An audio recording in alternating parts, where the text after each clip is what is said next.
So I spent the afternoon watching music on YouTube to try and calm myself down. It's unmuting himself, so I shouldn't start the program. He's muting himself again. Now that's good. Can't get the staff. And I ended up watching lots of Billy Joel records, or Billy Joel, if you will. So here's an introduction for everyone. I, of course, River of Dreams, that's the River Calder. John, of course, is an innocent man, despite what some Toronto fans will believe. Danika, Uptown Girl or Always a Woman, which would you prefer? Oh, Uptown Girl. Uptown Girl, yeah. And Phil, he didn't start the fire. He didn't light it, but he tried to fight. Constant. I prefer honesty. We can have honesty if you want. Can we get him to do the grand final this year, even though no one might be there? How are we all? I feel it's been another interesting weekend in the returning story that is Super League. It's been entertaining. Shall I just leave it at that? Concise. John? Yeah, it's a weekend in the Super League, isn't it? Phil?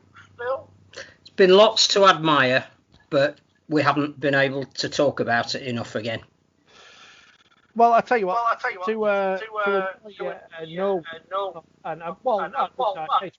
Probably to annoy Sam Tompkins, who seemingly doesn't understand how the media works. And I'm sure he'll be never appearing on Sky or the BBC again when they come calling. Let's start with the rugby, and let's start with probably the result of the weekend, and that was the superb result for the Salford Red Devils, 54-18. Against Hull FC. Not the best of start to Andy Last's career in charge of the early birds, John. And Salford, well, it could have been all too hard for them this year, having won, or made it rather, to the grand final this year, but certainly put some critics in their places with that result on Sunday. Well, you always wondered how it was going to turn out for Hull, didn't you?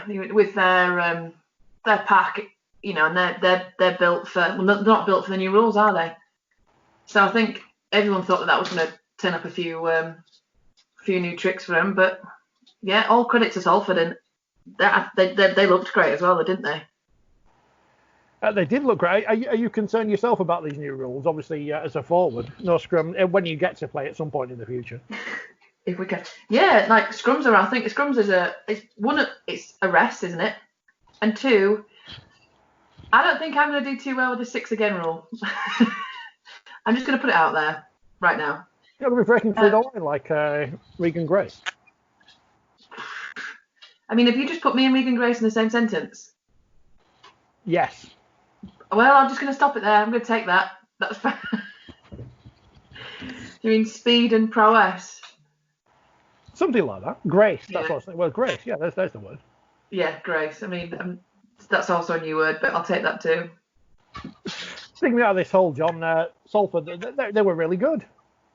Yeah, they were outstanding. It's great to watch. Played with a lot of freedom, a lot of abandon.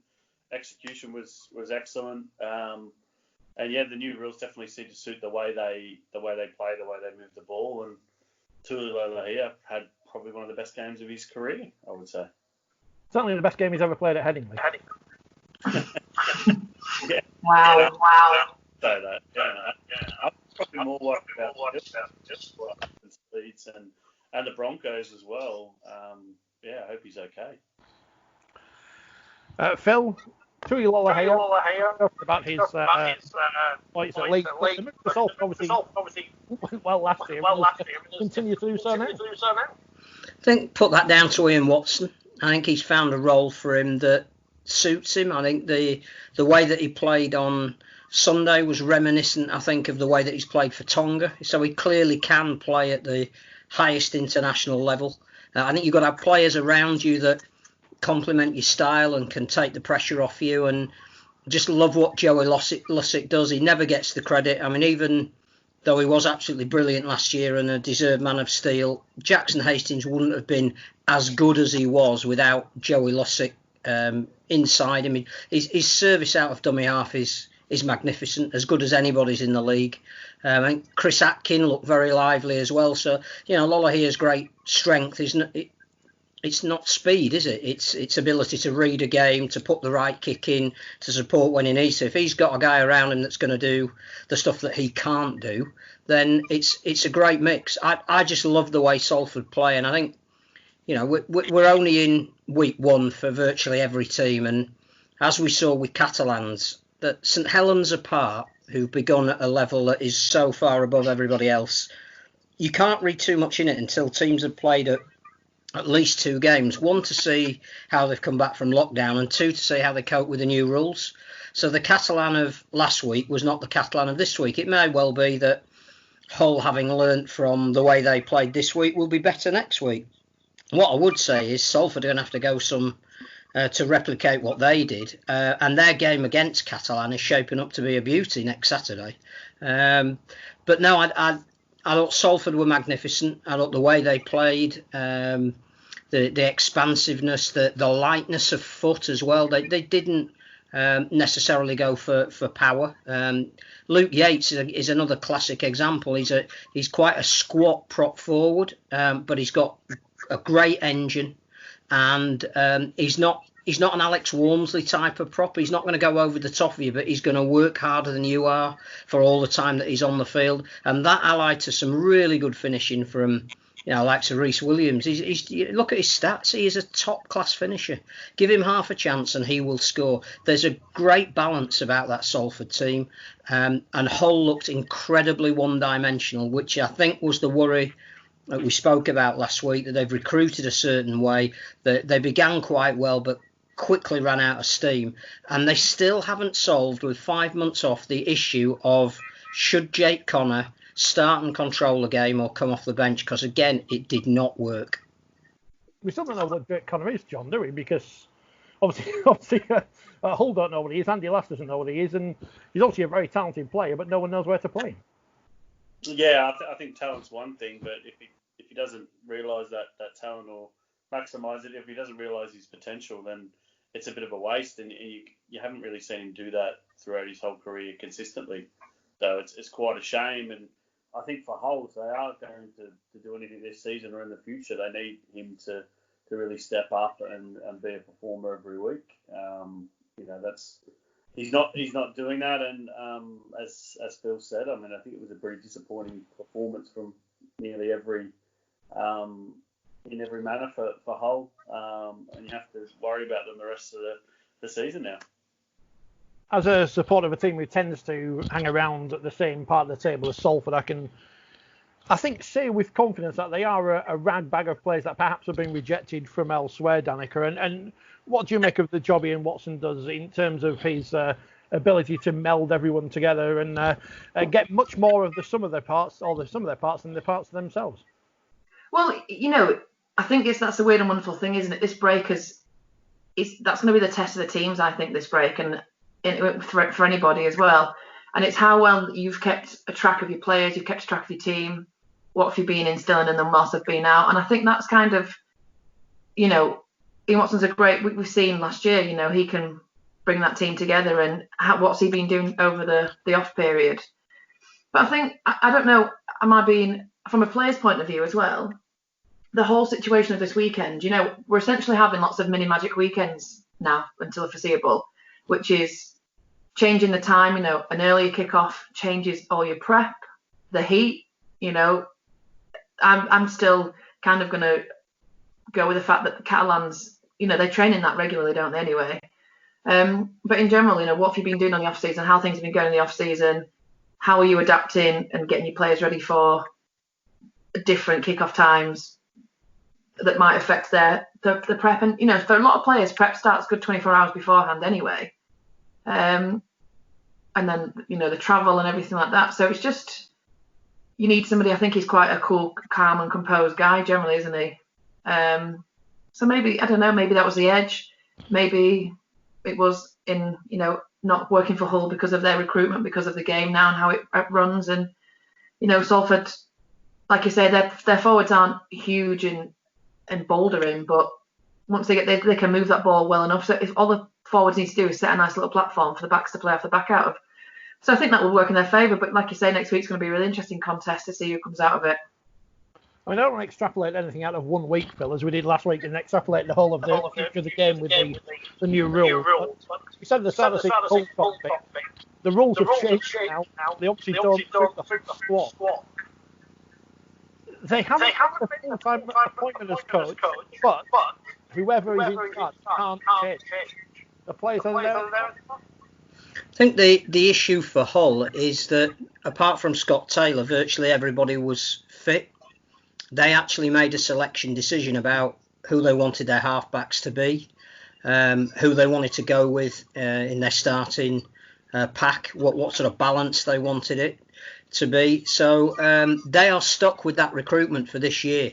As soon as we got into lockdown, then Andy Last was always going to be the option. Now, whether he's the long-term option, time will tell. I suspect, regardless of the result this week, which was incredibly disappointing, he probably isn't the guy they're looking for. I think they will want to go for a big name. So they've got some big personalities in that dressing room, and you have to manage them. There was a lot of talk, as there always is after a disappointing result, about, should Andy Last have left when Lee Radford went, because you don't really change what you're trying to achieve if some of the people are still behind the scenes that were party to that. I'm not sure about that. Sometimes you serve an apprenticeship, and Andy Last deserves a go, but I have a feeling that if Adam Pearson has ambitions and designs that we think he does, he'll want a name in there. He'll want a Craig Fitzgibbon type person who will put bums on seats, who will try and get the best out of the resource that he's got. But the problems that we identified right at the beginning of the year, how do you spell Danny Houghton? Who is your creative mainspring in a team where you've effectively got 3 of them? Unless you solve those problems, then it doesn't really matter who the coach is, to be honest. On Hull, John, it's been a feature of them over the past few years that they can throw in a match where they will concede 50, 60, 70 points. I saw them do it at Bellevue a couple of years ago when we've actually hammered them. Great stat from James Smells in the Hull Daily Mail on Twitter. In 2020, Hull City, Hull FC and Hull KR, between them, have won 6 matches. And one of those matches was between Hull FC and Hull Kingston Rovers. Now, Hull City obviously can't play them. But it's not been a great year for the city of Hull. We'll come on to KR in a moment. But there's obviously something wrong at Hull FC that they do consistently. Teams lose by big scores. It happens. But it happens to them a little too often for a supposedly big club.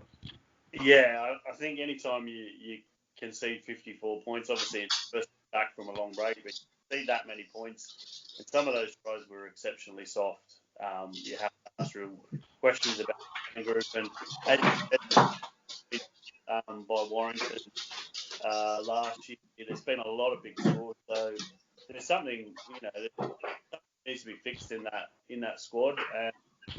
And I thought it was the sacking of Lee Radford was a little harsh, and the players need to take some more responsibility for what's happening on the field.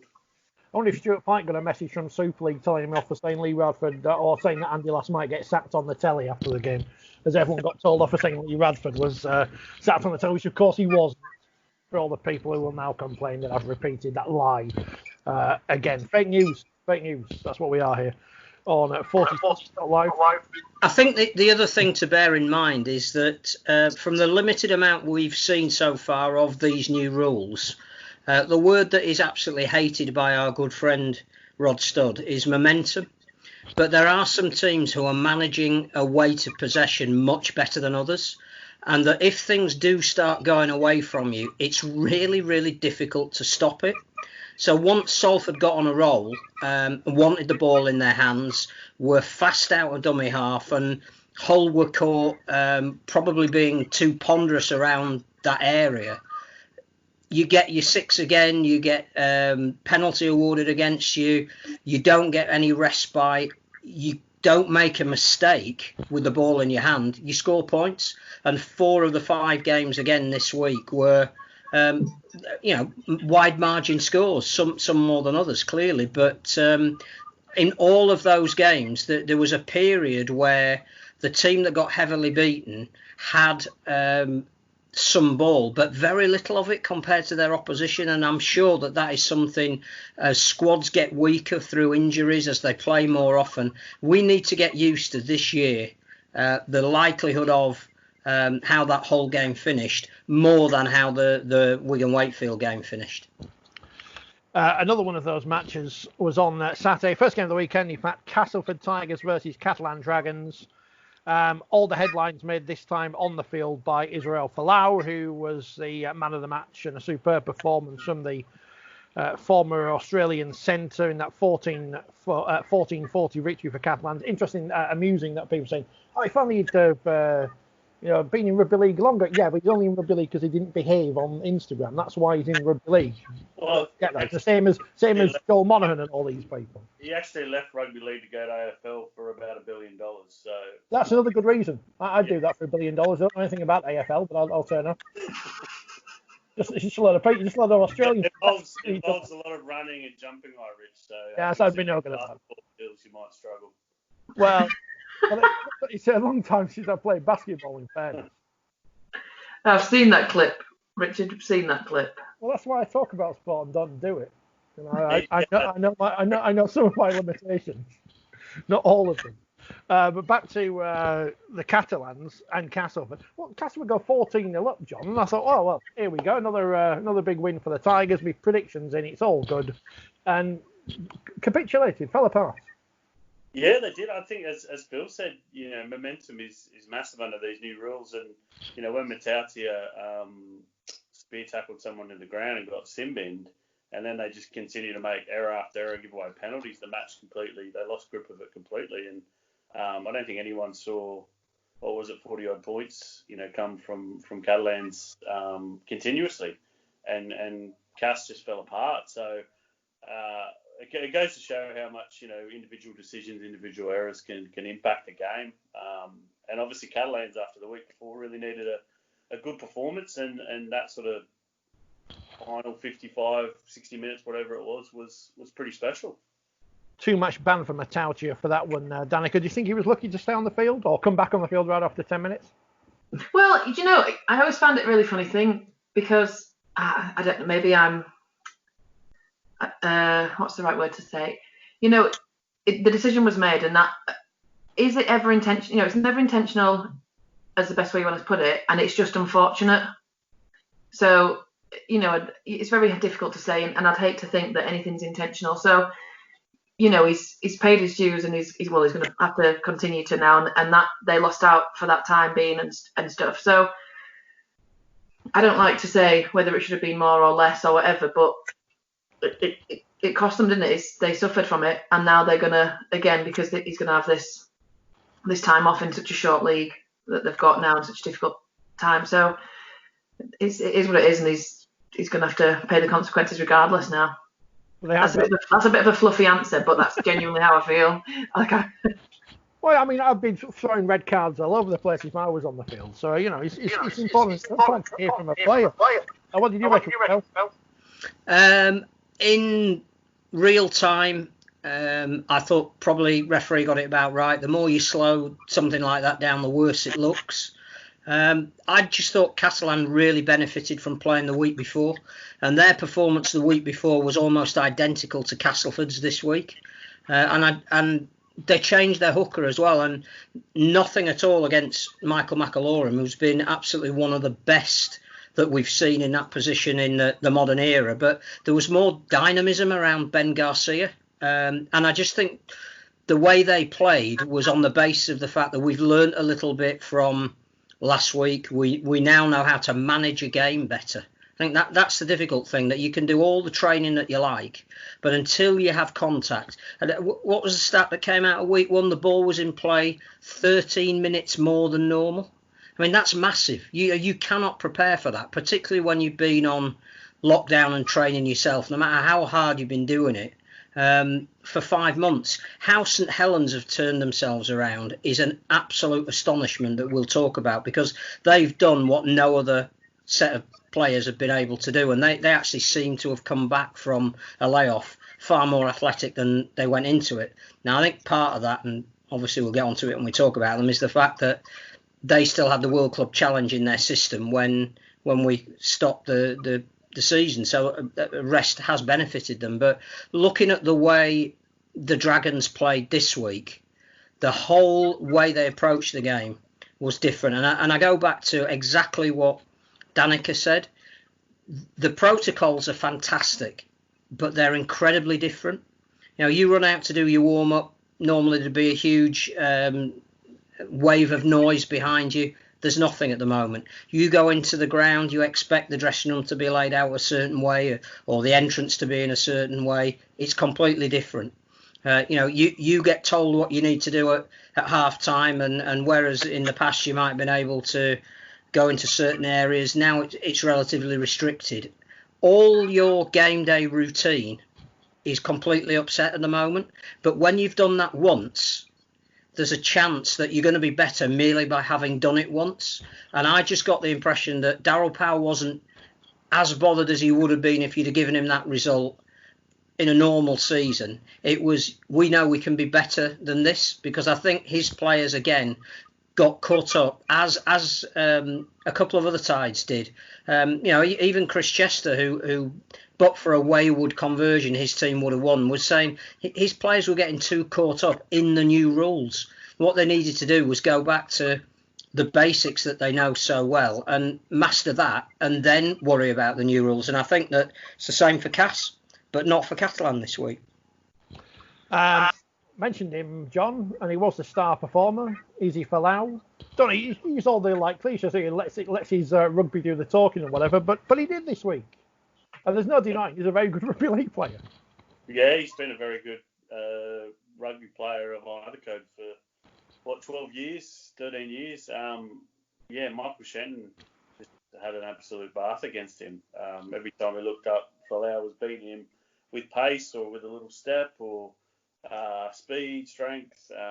He basically tore him apart. And he's got that ability. Obviously, he's not played rugby league, 7 years or something? So it was going to take him a while to get back to his best. And if he can keep playing like that every week, then you've got to put Catalans sort of in that top four semi-final calculation. I'm good to see Tom Davies got a couple of tries as well. Another young player who's had injury problems in the past. Yeah, definitely. Yeah, he finished his try well. And I think if he's playing outside Folau every week, then he's going to score a lot of tries. I guess you would say then, Danika, judging by your theory earlier on the weather, the longer it stays as a heat wave, the better it will be for the Catalans Dragons as they continue to play over here. Well, let's be fair. It's not going to stay for long, is it? This is the good old British weather.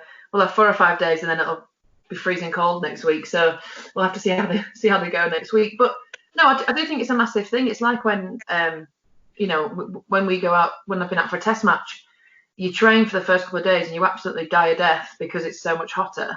And then when it comes to the game day, you're used to it. And I guess that's what they're doing. They acclimatise. Yesterday on Saturday wouldn't have been much for them really, because it's so much hotter in the south of France at the minute. It's hitting 40 degrees at some parts. So you kind of think, did it make a difference to them? Yeah, being in a stadium for some reason accentuates the heat, but they've been through the process. Like Phil said, they've had their match day. The travel alone must be difficult, but they've done that. They understand what the system's like at Leeds and Headingley and how that works. And they've been through that process the whole time. So, there was a lot of argument between who would benefit Catalan because they've played or Cas because they're fresh. And I think once regardless of the new rules, and which obviously come into play hugely, but it is that new process, which I don't know if anybody really, if you don't play rugby, if you realise how much of a difference that makes to you. So I think they did have one opinion. Like you say, Novans have had a bit of a game, and we've essentially hit that round one for everybody. I think the next couple of weeks will bring up something else as well. So another few shocks in the system. So it'll be interesting to see how they do go forward next week, especially with how well Salford are playing. I think the other thing when you talk about the weather, it's more the track. I think there are some teams that are absolutely ideally suited to a firm, fast pitch. Yeah. And clearly St Helens are the best example of that. They are absolutely revelling in Headingley's been like a snooker table these last 2 weeks. It didn't look so crash hot at the beginning of the season in all the wet, but it is absolutely the perfect surface to play on if you want to play running rugby. I think the other thing, you mentioned their flights, and that's massive. They're not used to chartering a plane on the day of the match, flying in, coach journey, where they're all shielded straight into the ground. The first time you do that, that's unfamiliar to you. That will affect the way you start a game. The second time you do it, it's becoming to become a bit more of a known factor. And I would expect, again, that the travel element for Catalan will get less of an issue over this August period when they're away in all of their games than actually it is during a regular season where you're at home for a week, or 2 weeks, you then get on a plane and fly over here and you spend a couple of days over here. And I think, the in and out hit at the moment will start to suit them, and I think it showed that this weekend. The influx of refugees from Toronto continues, John, and one's landed at Castleford. That is Gareth O'Brien, and he's bound to be an upgrade on the options they had going into that game on Sunday. Or Saturday, even. I'm staggered that Greg Eden won't be there at fullback next week, Rich. Staggered. There you go. Succinct comment. That's what we like. That was Castleford. Also, Castleford and Catalans. Also on Saturday, Hull Kingston Rovers, the masters of the short kickoff, the entertainers, if you will. There's no relegation. We'll just go out and do whatever we want. Brilliant. They lost 40 points to 10 to Warrington, who will be without Anthony Gelling for the next 2 weeks. He also got a 2-match penalty notice for a grade C dangerous left on left, of course. He has appealed that. I don't know if he can or whatever. But Warrington won, as we expected, although, I tipped OKR last week, so I don't know what I was doing. But Danika, it's the result we expect, most people would have expected coming into that one. Well, yeah, you look at that on paper, don't you? And you just look, current times kind of affected everything, but financially on paper, player for player, on the money that's been spent there anyway, you're expecting a big show from Warrington, and they had some class players, and it was good to see them have pretty much a full strength squad. But that first half, I think Hull really made some kind of, an effort, and they didn't look too out of it. I think Adam Quinlan in the back is absolutely brilliant. He was unfortunate, a couple of times with spilling the ball and stuff like that. But, there's a few real individual key players at Hull. And I think they really kind of not held their own, because, there are parts where you want them to score more. You expect more. They're in the Super League at the end of the day. But we all knew who was going to win that game, as much as I was willing as Hull to win. But that first half, and maybe was it a fitness thing? Have they worked as hard? I think they were one of the last Super League teams to go back to training, with various contract issues and stuff like that. So it was only a short turnaround anyway, but they've had less time together. But again, they now know the routine and stuff like that. And with Warrington, they just, like I said, they just got some class now. Whether you like Anthony Gelling or not, he's a bit of he's an entertainer, I'd say, when he plays. He throws around some ludicrous balls that shouldn't ever land in anybody else's hands, that shouldn't ever come off. And the few times, on Saturday they didn't, but, when they do come off, he looks spectacular. We don't seem to be back in form, because I don't think he was that great at the start of the season. And he's now looking strong. So, yeah, it was what was expected. And, I was hoping Hull KR could have pulled it through, but I was just being probably very optimistic. I was going to say, I think there's a chance that Hull KR could become everybody's second favourite team. It's absolutely clear that, Tony Smith throughout his coaching career has loved the unpredictable. He's encouraged his team to express themselves.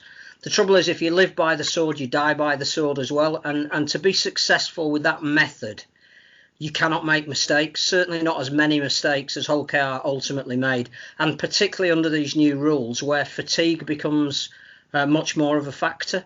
So I just think that had they held on to the ball for a little longer and more often, then Warrington might have struggled a little bit, because they, yes, Stefan Ratchford was great, but there is still a distinct lack of creativity within that Warrington team. There seems to be some, again, almost an over-duplication of resource as to who is going to run that team. Widdup doesn't look happy with a number 7 on his back. In the same way that, Blake Austin looks inhibited by having Gareth Widdup inside him. Matty Ashton, who for a short time at the beginning of the season was quite rightly being labelled as one of the most exciting young talents, he couldn't even get a start. There almost is, what is our best selection to be the most productive? Up front, Darrell Clark clearly is going to benefit from having played a game. He is the kind of hooker that every club would want at the moment. But he didn't have his best game on Saturday, and he was honest enough to admit afterwards that they did what they had to do, but both the team and him in particular needed to be better, and they will be better. But I'm just not sure how far they can go, because I don't think they create enough chances. The problem for Hull KR is the exact reverse. At some point, you've got to rein yourself in a little bit. Do you think Gareth Widdup will be wearing primrose and blue next year, Phil? Johnny? It's a good question. He's got to me. There's obviously a fair bit of talk about him going back to the Dragons, and I think whether his family may have gone back to Australia. I'm not sure how accurate that is, but there's obviously got to be huge doubt. You generally don't get a major paper running a story like that unless there's something in the works, and I don't think Widdup's not really set Super League alight, has he? So obviously, if there is a sort of a family situation, he may want to go back to Australia, which would change a lot for the club. But they're basically denying it officially at this point. Now, I was trying to get Mark on the show today, but he's too busy printing up those Legion Crisis T-shirts because it's back. I thought he was back on holiday again. He's on holiday more than Judith Chalmers, one for our younger listeners. But Phil's in a sad emoji. I don't know if you can see that. I'd be interested to see if that happens. Oh, that looks like Anthony Seibold. Oh. But Leeds were back, and now they're not back again because they lost 48-0 to St Helens. The first time that Leeds have been nilled at home in a league game since March of 1992, when the super mega race Wakefield Trinity beat them 17-0. Do you remember that vividly? No, someone reminded me this morning. I can't remember. You're not holding on to it at all, though, are you there? No, I hold on to the 17-16 win the day after, or the week after we won the Yorkshire Cup final with a last-minute drop goal from Nigel Wright. That's the one I hold on to because I was ball playing. I was there, and Nigel Wright was there, and the drop goal went over from I think pretty much his own goal line. It was that good. But St Helens, they are back 2 wins from 2 since the restart, Phil. And I think I said last week that the time off may have done them some good to get Christian Wolf's methods up. I think the first thing to say is they're a joy to watch. Doesn't matter who you support. When you can see Regan Grace doing what he did yesterday, get out of your seat, stand up and applaud. That was exceptional. Alex Walmsley's playing as well, I would say, as any prop in World Rugby League at the moment. And, he'd walk into that Penrith Panthers team that's ripping the NRL apart. He is absolutely sensational. The leadership of James Graham has taken them to another level. Lachlan Coote's organisation, there is not a weak link. I think the other thing that, apart from the fact that these conditions suit them, these rules suit them, they were able to virtually pick the same team as the week before. They decided to rest Mark Percival because he's coming back after a year out and had a slight tightness around the hamstring. But virtually that was man for man, exactly the same team as the week before. That is going to have a massive bearing on the remainder of this season. There are going to be very few teams that are going to be able to pick the same 17 week in, week out. And most of the press conferences this weekend were which players were in doubt for next week already. And that is no excuse for how far behind them their opposition were. But clearly, to beat the current St Helens team and the way they're playing, you need all your best players out there, and you need all your best players playing at the height of their ability. So Leeds were, by Richard Agar's admission, extremely poor.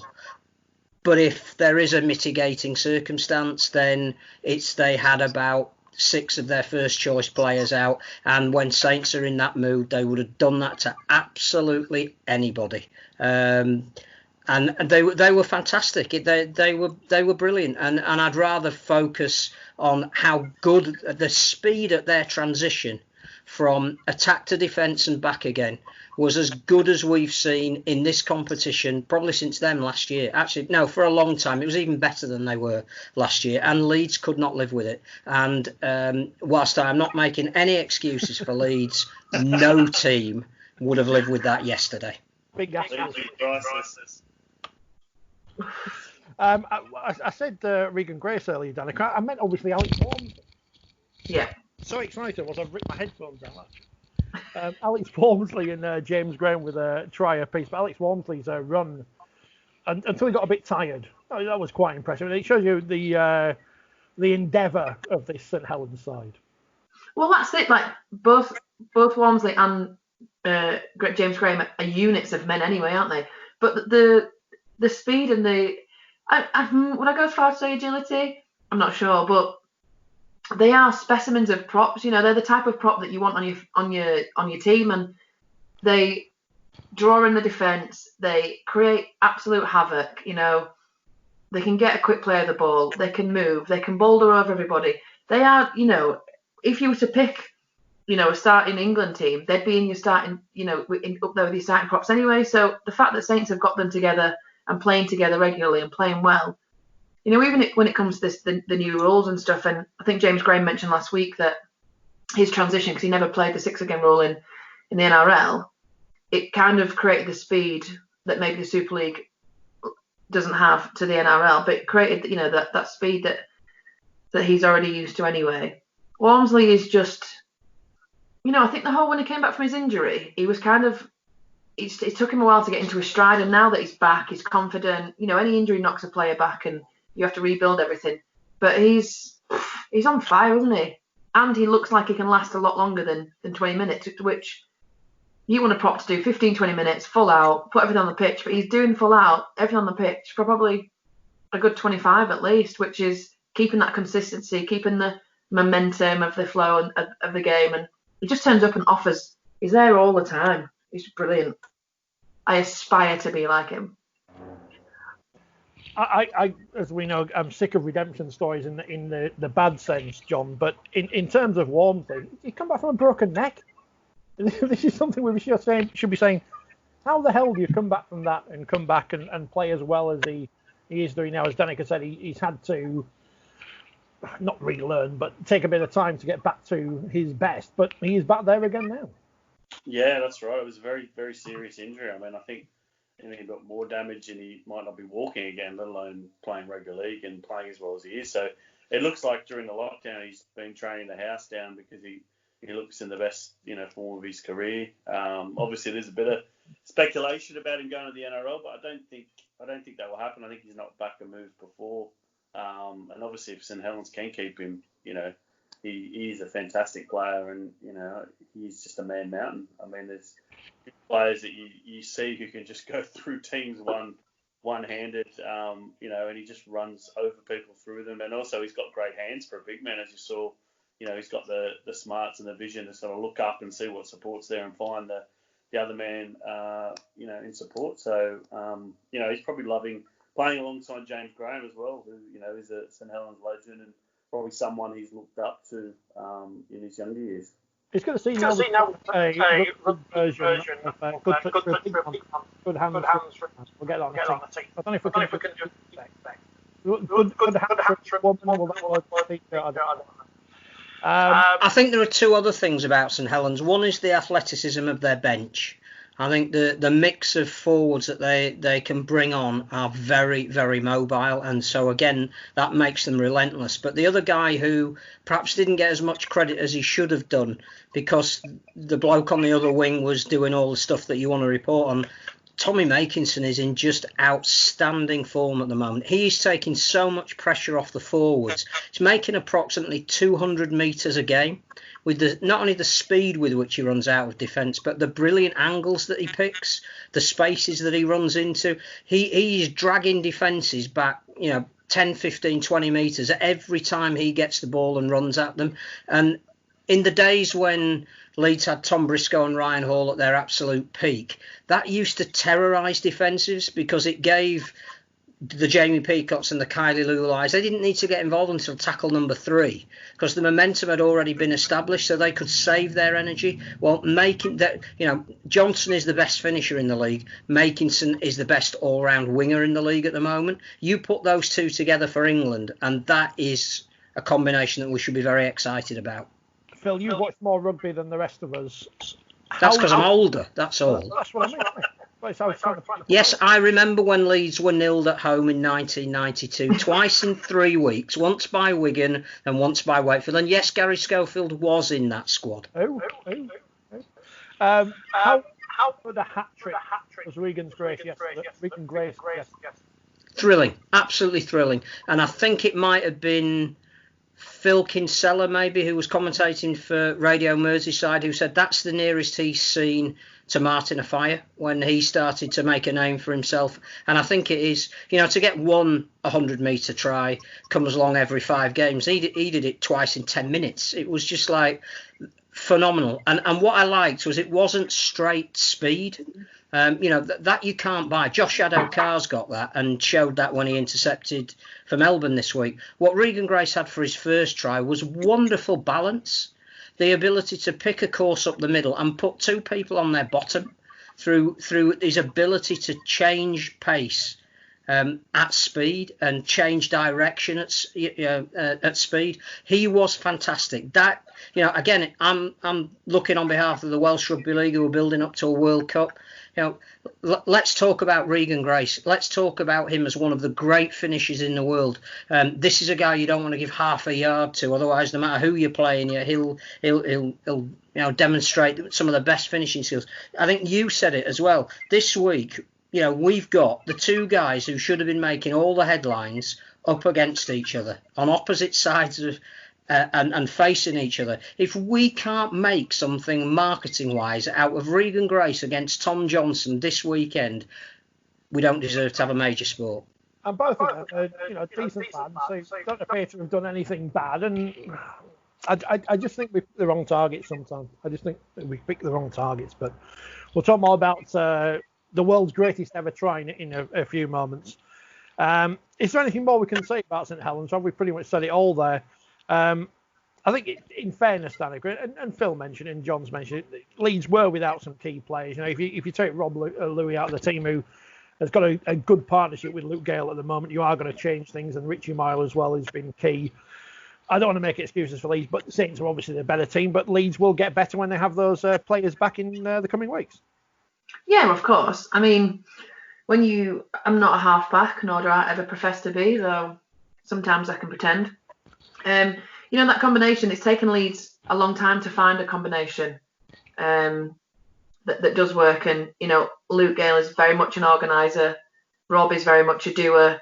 And I think that's when you can accept that and you've got that combination, it's a great one. And whether you argue Rob was on form last week or not, you still miss him this week. And you still miss the confidence that he brings to the team. Connie and whatever else. And, James Donaldson's an absolute cracking off the bench. It really adds value. So, yeah, there were elements where there were people missing. But sure, I mean, I don't know. I'm not trying to defend them, but surely as a squad, whether you bring Alex Sutcliffe in or McClelland and stuff, surely they should be jumping in at training anyway. It's not 3 people do not make a squad. So are they therefore, do they need to run more times with options like that in training? Isn't that what training's for? It's like when we've lost players in the past, you have to make the best of a bad situation, but then do you make your team feel a bit rubbish because actually you say they've lost because of 1 or 2 or 3 players, or do you make them accountable for how poor they actually were? As much as it pains me to say, because I'll try and defend them until the cows come home, but it was Saints again. Yeah, I agree with Phil. Saints were phenomenal, and that can't be taken away. But there are times when you just shook your head and just thought, "What's going on?" So we shall see what the coming weeks bring and who comes back in and what the crack is. Well, next up for Leeds is one of those great rivalries. They take on the Super League tabletoppers Wigan. who are top of the table thanks to a 1-point victory, 23 points to 22 over Wakefield yesterday. We'll talk about the before-match stuff in a bit and the after-match stuff. But first, the game itself. I'm surprised that the Super League website hasn't got pictures of Bill Tupper or Reece Lynn. I don't know where they must have got lost somewhere, but they played. 2 tries from Liam Kay for Wakefield on his re-debut. I thought the Wood brothers, we call them with their eyebrow raised, were very good. Work hard. But Wigan, too much. Zach Hardacre again. I said last week on the programme, didn't have to slagging him off on for his Twitter spat with Jamie Foster that he would come good, and he did. The good news for me is I backed him and Tom Johnstone both to score a try, so I came out in profit, so that's good. Even better backing Saints to win by more than 20. But Wigan come out with the points. They're the top of the table at the moment, John, and I guess at the end they'll be slightly relieved, but a good performance over the whole 80 minutes. Yeah, it was a really entertaining game. Obviously, Wakefield came right back into it and were a little bit unlucky. Classy drop goal from Harry Smith. I think if you're Wakefield, you're kind of ruining some of the mistakes. There was some poor errors that obviously were costly, but they did show a lot of spirit to come back into it. So definitely take a lot from that performance, I think. Harry Smith played it for the young players that Wigan, the key. I think the main thing is that, but for a goal kick that cannoned off a post, that was there for Wakefield to win, and that'll be the most encouraging feature for Chris Chester. I think that to almost again, like Huddersfield and Leeds the week before, be seemingly out of the game. One thing we've learned over these 2 weeks with the 2 close games that finished a point apart is you're never really sure when a game is over if it's close. You get to 10, 12 minutes from the end and you're still within 2 or 3 scores of the opposition, you might have a chance of winning. Because if you can hold on to the ball, if you can get back-to-back sets of 6, can elicit a penalty from the referee because you're in command of the ball, then if you've got talented players who are prepared to move the ball wide, you will trouble any defence.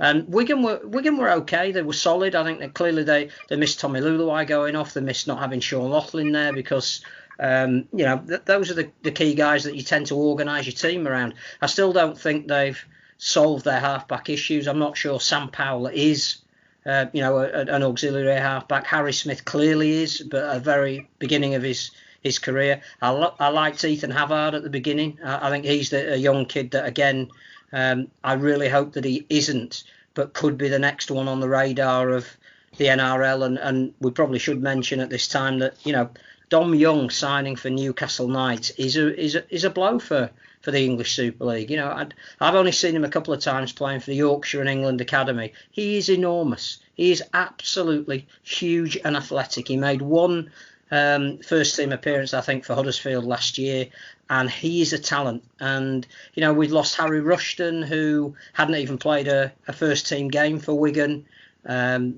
I'd say Havard is the kind of bloke physically you look at and go, he could walk into an NRL setup at the moment.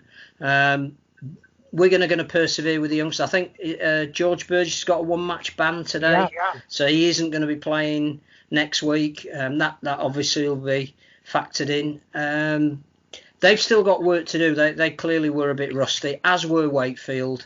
But there was enough encouragement for Chris Chester and his men to say, if we're the width of a post away from beating Wigan, it's just a shame maybe we've got St Helens this week. No, that's we'll get it. It's no problem. What did you make of the game, Danika? If I'm completely honest, I thought that first 20 minutes was the most difficult 20 minutes to watch. What was going on? It was like a knock-on-a-thon. It was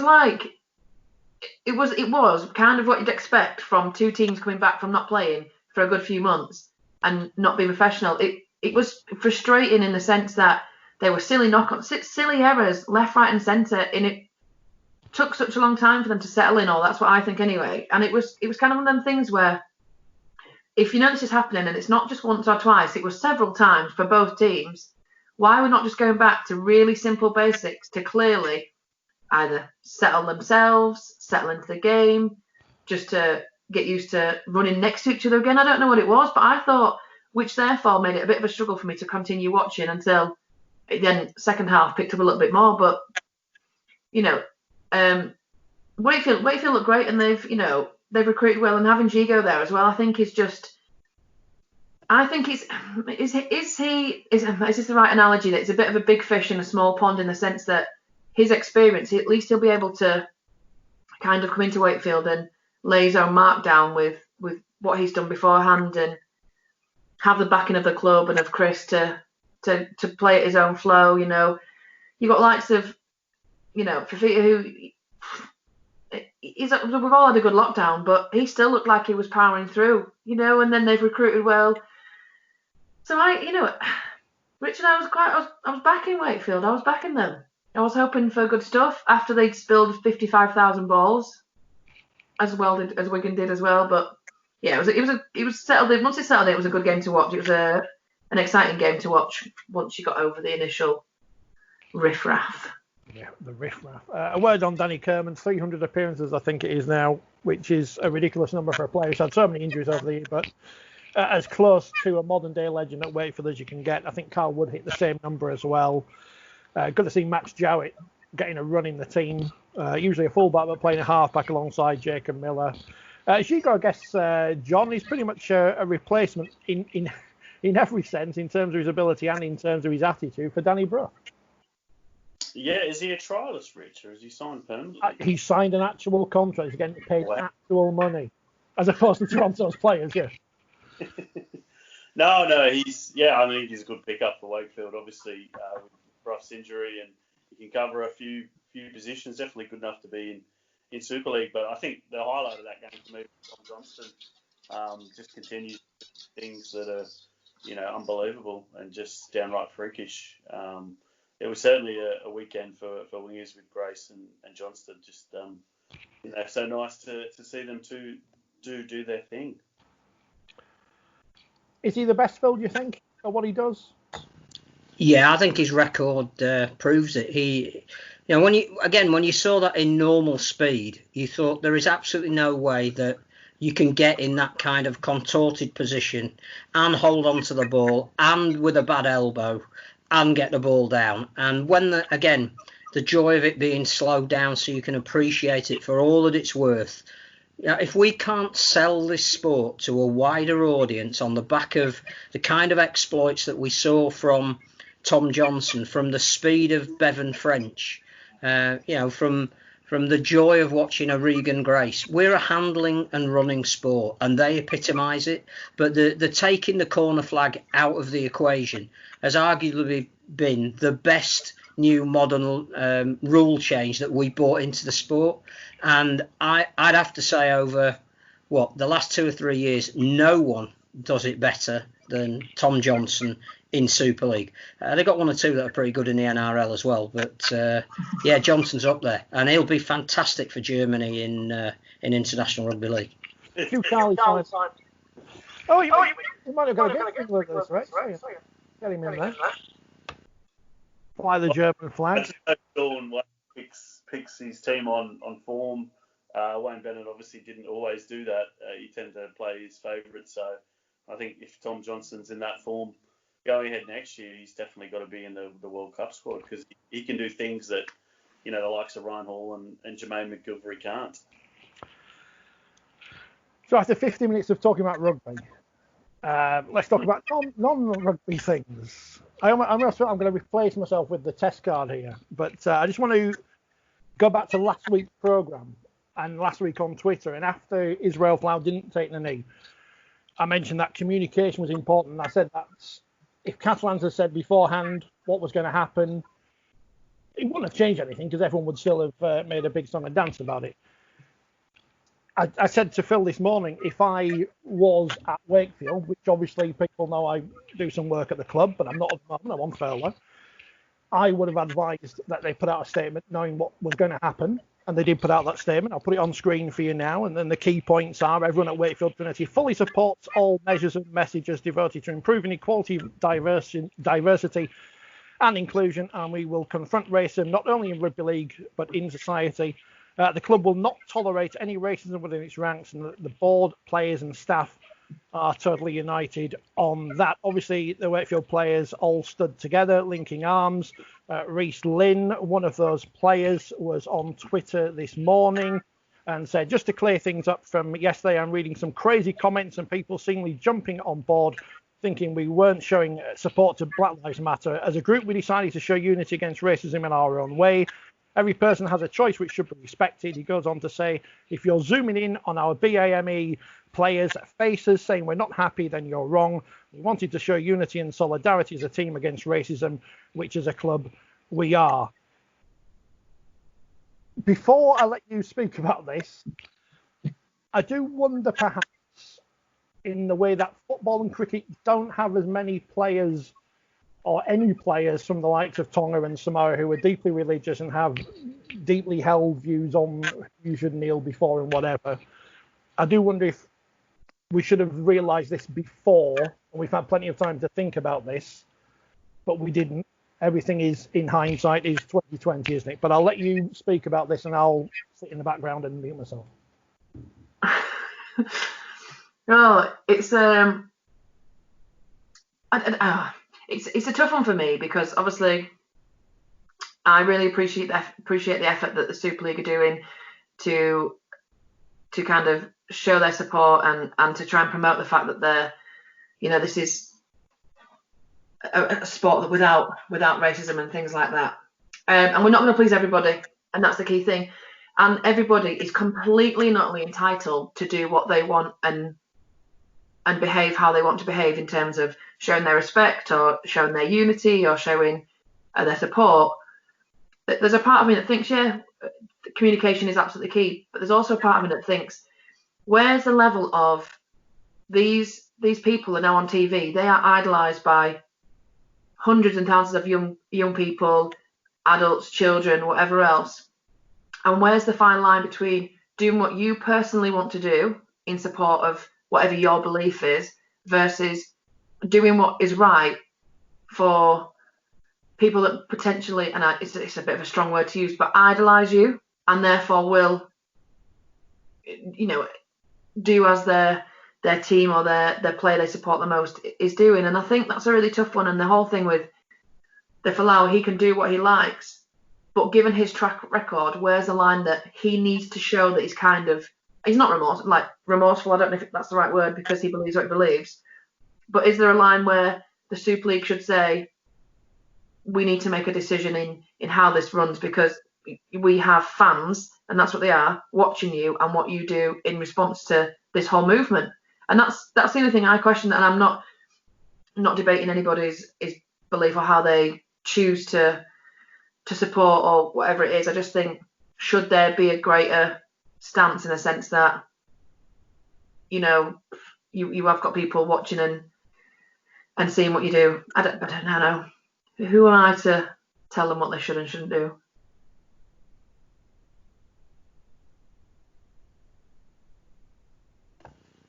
I'm going to let John go next. No, it's you, Bill.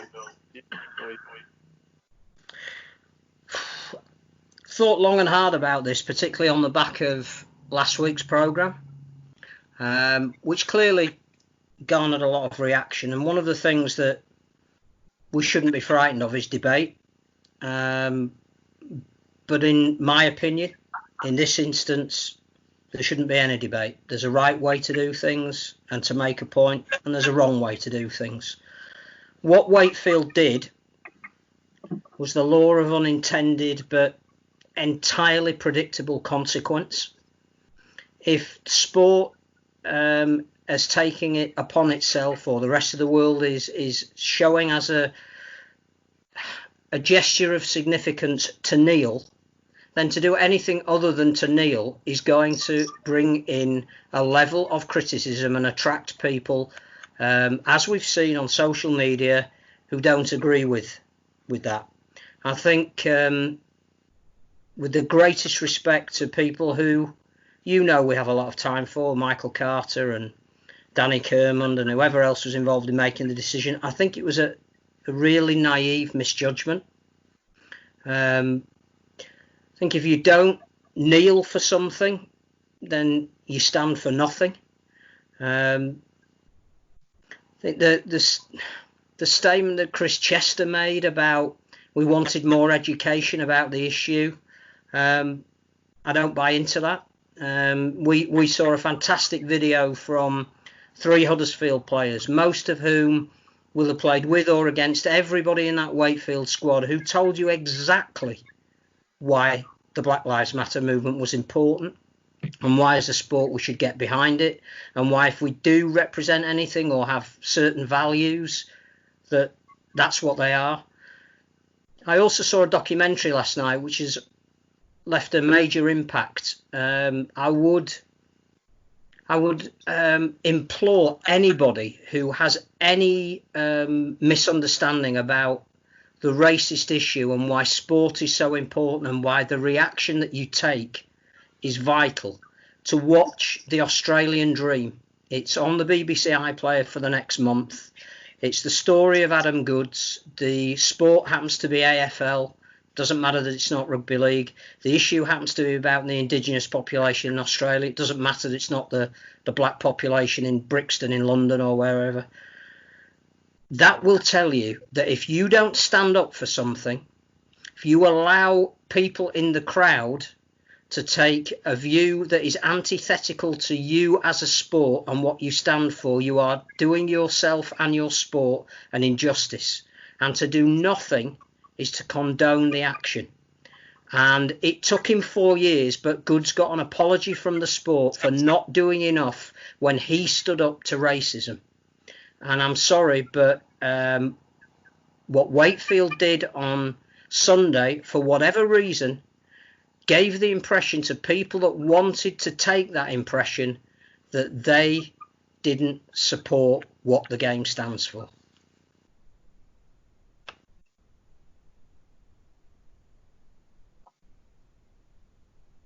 I'm nodding.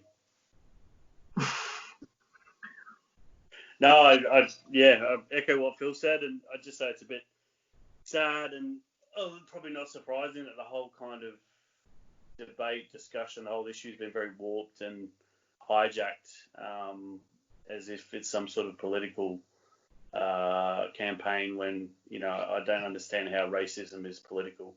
You're either against racism or you're not, against black people being killed in acts of police brutality. I think you can kneel in support of that and not before a communist agenda or whatever some people are claiming. I think we should just try and be more tolerant. And I think in some of the furor that's been about players kneeling or not kneeling, probably would have dissipated or been minimised by communication. If Israel Folau had put out a comment saying he wasn't kneeling because of religious reasons, but he supports anti-racism, action, which apparently he does. Two people who know him well told me that in the past week. Then I think that probably would have, there wouldn't have been much debate about it. But it is what it is, and it is sad that this kind of thing's been hijacked by people for their own means. But you can't. The notion that you can take politics out of sport is pretty stupid. I think you could ask Colin Kaepernick or Muhammad Ali or Jesse Owens or Adam Goods, as Bill mentioned, or however many famous, Tommy Smith from the 1968 Olympics, etc. It's a part of society, it's a part of life, and you can't put your head in the sand and ignore it. Tommy Smith ended up, of course, running in a race at Bellevue to make money after he was shunned by the American athletics authorities and so on and so forth. That's great for the most random fact of the day, Rich. Yeah. Very nice. It's true. Selling autographs for 10p a time. That's somewhere. Probably worth more than some players today. What happens next? Because we saw with the Premier League football, there was the players took a knee before every single game until the end of the season. Our season obviously goes on a bit longer. What do we do next? Because obviously the issue is going to one day not be someone's taking a knee and someone's standing or someone's doing this or that or the other. We actually have to stop the gestures and actually do something, because we can say we're this inclusive sport as much as we want, But as we've seen on social media from so-called fans, and I can say so-called fans, but Phil will say, well, they are fans because they go to games or whatever. They buy merchandise. They're racist. They follow our game. They're as much rugby league fans as you or I. And by ex-players, coaches who make obviously racist statements on social media, and I've seen another one today, and people have, commented or whatever. What do we do next? Oh, we haven't got the answers, have we? That's the problem, and I don't think anyone does have the answers. But we have to do. You see, that's where I think Wakefield have been naive, because if they thought that by making that gesture on their own, outside of what is the accepted norm to register your opposition to racism, what can you do? If Wakefield now all take a knee next week, people will call them snowflakes. If they still follow the process of standing up, then people will say they're promoting racism. We backed ourselves into a corner. That's why I say it's a naive misjudgment, because you could predict that this was going to happen. And I genuinely don't know where we go from here. I would be really interested to know what the broadcaster thinks of it, because of all the people that have taken on the Black Lives Matter logo, movement, statement. Every game has a huge banner there. They're changing the makeup of their panels on sport to at least reflect the fact that society perhaps is slightly different now to what it was before they'd even thought about things like that. They are in the vanguard of what the Black Lives Matter movement means in terms of its profile. If one of the sports that is so supposedly important to Sky are not prepared to do that, and it looked really, really odd yesterday that in the background to the Wakefield players all standing up was the big Black Lives Matter banner behind them, then I wonder what Sky think of all this. I mentioned it last week and I stand by it. I don't think this is personal choice. I think this is right or wrong. Clearly, racism and kneeling on somebody's neck, which is why this kneeling gesture is what it is not up for debate for me. For those people that don't want to support it, that don't want to change it, whatever they think, they will be perceived as supporting racism. Now, we either have to, as a sport, be brave enough to get together and tell everybody that your choice is you either play or you don't play. If you play, you take the knee. If you don't want to take the knee, you don't play. Whether it needs to be as hardline as that, maybe it does. But we are in a really difficult position at the moment as a sport. We call ourselves all-inclusive. Too many have demonstrated over the last 2 weeks that is just words, it's not actions.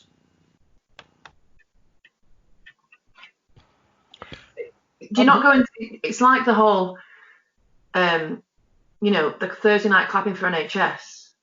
Every Thursday we'd step out and we'd clap for the NHS and how great they were doing, and all of a sudden it just stopped, and that was that. It didn't mean that we necessarily forgot about them, but we would therefore weren't as appreciative. Maybe programs are on later. There was news coverage, the whole pots and pans, people singing, and all of a sudden that just stopped. And it feels like you've just gone back to square one again, in the sense that obviously then the government pulled out loads of ridiculous things. So is there a fear that if you do stop it, people are just going to think, do we go back to square one? Can we build momentum into the sense that it becomes not necessarily a regular gesture, but we keep on coming back to this whole, you keep dipping in, reminding people that this sport is all about the Black Lives Matters movement, and I think that's the thing you need to think about, because it's like the Premiership. They all had Black Lives Matters instead of their names on the back of their shirts, and then 2 weeks, two or three games into the Premiership, they all had their names back on, and it was kind of like it just happened. There was no discussion about it. It just happened. Whereas this is such a big thing with taking the knee, like you said, the season's much longer. It's taken an extra few minutes out of the viewing time, which I think is absolutely brilliant. I'm not disputing that, but what I'm saying is it's such a big part of it. If you think 2 minutes of them walking over, getting down, standing back up again, that time on live television is a very big chunk of time to fill or to add onto your programme. So how do you seamlessly keep that going, but without, making it, I think it needs to become something, it needs to become routine, it needs to become part of the sport, because by keeping it a highlighted element, we're going to constantly have these negative kind of connotations with these people that are disagreeing with it, and that's just going to continually keep the negativity around it. Make it part of the sport, make it part of game day, make it part of the shirts. Maybe do you have a patch on a shirt, whatever. Continue to show your support, but we need to kind of make it so it becomes part of the sport and people aren't thinking it's a gimmick or an add-on. And that's where I think the next step is. I don't know what that looks like, I don't know what it is, I don't know how you do it. And then these fans that are disagreeing with it, well, you either support Rugby League and the Black Lives Matter because it comes as one, or you don't, and you go find yourself a new sport. But that's quite a bold statement to make, but I've made it. That's what we're all about. I mean, John, I look at all these things we do in Rugby League. Whether it's, do we ever do rainbow laces? Well, that's just the thing we pretended to and didn't really do. All the clubs that were going to do those Pride days when Izzy came to their ground, but never got around to doing it because they couldn't because of the coronavirus. State of mind round. Respect the referee round. Respect the referee and then go on Twitter during a game, as one player did yesterday, and question decisions. Brilliant look for the sport, that is. It's a 1 week wonder, and then we just move on to the next cause célèbre, if you will. Yeah, I think that's modern society, isn't it? I think the important thing is, and I think Sky, I've got to compliment Sky in the last 2 weeks. They had Martin of Fire on, and obviously had that, as Phil mentioned, that really moving bit with Ashton Golan and Michael Lawrence and Jordan Turner, and then they had Leon Price on. I think we really need to listen to the people in the game who have, experienced racism and combated it, because it's, a lot different for, say the four of us, four white individuals who haven't really experienced it on that same level, don't face it day to day. Like I think, Jordan Turner mentioned, getting pulled over by the police just because he's a black guy driving a car. You can't really, unless you've walked in those shoes, you can't really understand it. So I think it's been important that we hear, the perspective of these people. I think we need to keep the conversation going. And ultimately, it's about education. It's about young people and maybe something in junior rugby league, in clubs. There's courses that the RFL can lead, or, teaching for coaches that they can pass their young players, and try and stamp it out as much as we can, because while the sport is far from perfect, I don't think anyone would say it has got a great history of being very inclusive. It comes to Roy Francis and Clive Sullivan and Artie Beats and et cetera, Ellery Hanley. So I think we should be proud of that, but we can obviously do better, and should continue to strive to do better, and not let, I guess, the momentum of what's happened in the US and here and around the world in the last few months dissipate. And purely from a Wakefield point of view, they've spent all day today trying to justify their actions. Not once have they been able to promote Tom Johnston's try. Now, we're not comparing like with like there. One is a game-related marketing tool. The other is a philosophy, which as a sport we supposedly hold dear. But what I would say is they've shot themselves in the foot on the ability to market themselves today, because unfortunately the reaction, which was entirely predictable, has taken that away from them. There are too many podcasts and TV and radio programs involving rugby league who have people involved who don't discuss issues of which there is a massive conflict of interest, and I hope that people realise that this program is not one of them. Toronto. Can I just say, I blame Richard Shaw-Wright for the whole Wakefield thing, and if he's not sacked, immediately I'll be starting a campaign for his sacking, calling for his sacking. You got Michael Carter's number? You're going to send him a message? I have got his. I'll send him a message right now. Here we go. Give me the sack. I've just seen a tweet from Joe Mellor, one of a few, it seems, Toronto players who have taken to social media at the time of recording this programme, which is a black box with white writing. It says, third month of no play for the players, staff and families of at Toronto Wolfpack official, at Rugby Football League, hashtag forgotten, hashtag mental health. John's just written a long thing about Toronto. We'll let him get me the sack and we'll come to him in a moment. I've seen fans, Phil, and this again goes back to the idiocy of people, question the fact that they are trying to help out people who have not paid through no fault of their own, saying this is a bad thing. This is an utter. It is. It's a situation where there are no winners. David Argyle is heavily out of pocket. He's not going to get his money back. The players are not being paid. It's great that Gareth O'Brien's been picked up. There'll be one or two others. Maybe he'll at least finish the 2020 season with another club for which their efforts will be paid. But the bulk of them, and John knows better than anybody, some of them who have now retired are not being paid. And clearly that's a remnant of the Celtic Crusaders. As a sport, what have we learned? I know money is absolutely in the tightest supply for everybody at the moment.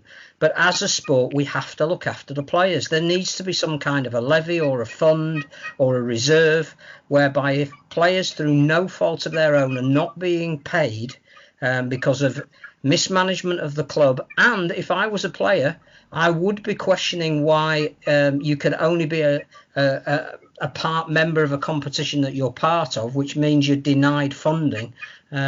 Clearly, I haven't mentioned it yet, and there are some people here who write for said organ. The new 4020 is out on Friday, and there is a big interview with Brian Noble about the demise of Toronto.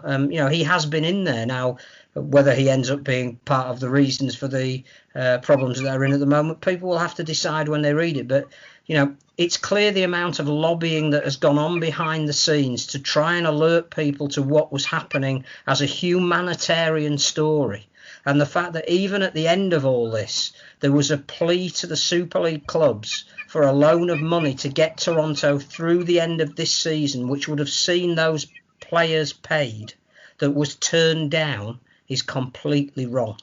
So yes, nobody more eloquently than John has written about the role of Toronto in all of this, but the game is culpable, and our policy or lack of it on expansion is woeful. It's the same issues, one location after another. There's the ridiculous irony at the moment that as Toronto's players are going on social media saying they haven't been paid, Ottawa are recruiting players. Until we sort out exactly who we are, what we want, how we're going to make the necessary provision for expansion clubs to be successful, if that's what we want, rather than bring them in and penalise them, and to use Brian Noble's phrase, set them up to fail, then we need to look at everything, and it's the desperately sad situation. And I have every sympathy for Joe Mellor. I hope he picks up a club soon. He's on his day. He's a fine halfback. I'll let you tee off on this one, John, in a moment. But there's one thing that has always amused me by people in our line of work. I've been lucky enough to get away with this career for a while now, although not currently at the moment.